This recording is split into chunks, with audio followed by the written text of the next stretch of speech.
I'm here beside this trail on March 20th, 2020, in order to start to read into the documentary world my writings of the last 40 or 50 years. I wouldn't be doing this if it weren't for the virus. I'm not sure yet if I'm going to show my face or not. Probably towards the end I'll feel that it might be good for some of you. I don't know whether anyone will read this or not or listen to it.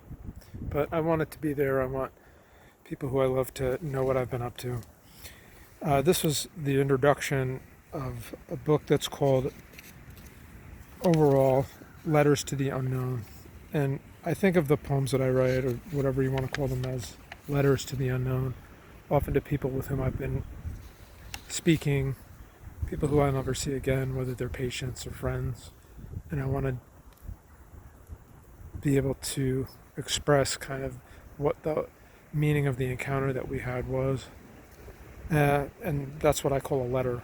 I have some poems that are, or letters that are literally called on poetry or on letters, so I do think about that a lot.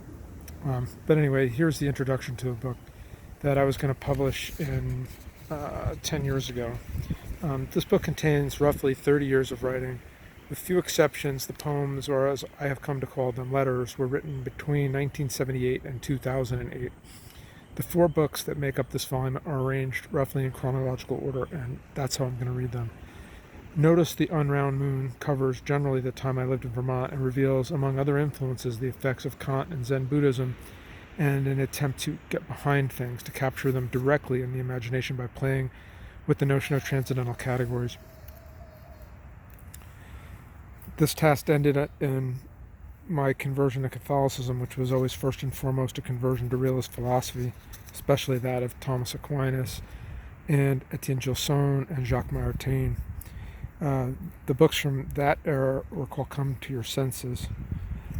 There's a lot of things going on in the Catholicism that are probably best revealed in the writing itself. There's many things involved beyond metaphysics and ontology involved in the Catholicism.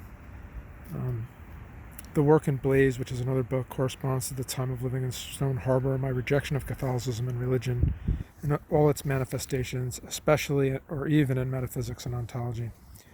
Having begun my life as an unbaptized pagan, growing through a study of Plato and Western metaphysics into a sort of neo-Augustinian with Thomistic eyes, I was suddenly reformed literally and figuratively to the other shore, or returned to the other shore, plain simple ontological reality without a cover or net. And by an interesting coincidence, I have recently returned to North Jersey, my place of birth and a place I never expected to return. So having gone on a quest for knowledge and instead landing in a deeper kind of unknowing than I found in John of the Cross. The writing in Letters to the Unknown is an exploration of the world and what I consider its most mysterious aspect, the fact that it is both known and unknown. If we think about it for a second, right, especially when I talk to patients with dementia, if you ask them, where are you? They always say, right here. And then the question is, well, where is here? And there's a sense in which I know exactly where I am right now in terms of coordinate geometry in a local sense. But if we move further and further out from here, especially into time, we really don't know where this place is in any way at all. So we do know and we don't know. There's definitely something that the person who has normal mental functioning, their sense of orientation is clearly very different than that of a person with dementia. But there's an ontological and deeper sense in which we really don't know where we are. And it's not a bad reminder to think of the cross, which has the vertical and the horizontal element, sort of signifying that where we are is this spot, whether you want to look at it in terms of the Desaussurian synchrony and diachrony, or whatever metaphysical concepts you want to use to sort of ground your thinking. It's still very interesting that there's always a sense in which we both know and don't know where we are. So I think of this as a place with certain boundaries, but not absolute ones. I like the phrase from Robert Frost, "Not Unbounded," which is the title of this website, and it's pretty clear that that ties into what I'm talking about in terms of the known and the unknown. And I think Frost was sitting in a similar spot. That we live in a place where there are determinate patterns that can be defined, and there are algorithms and technologies that can yield marvels, such as Google and the internet and these sorts of things, but we still have no idea where we are at all.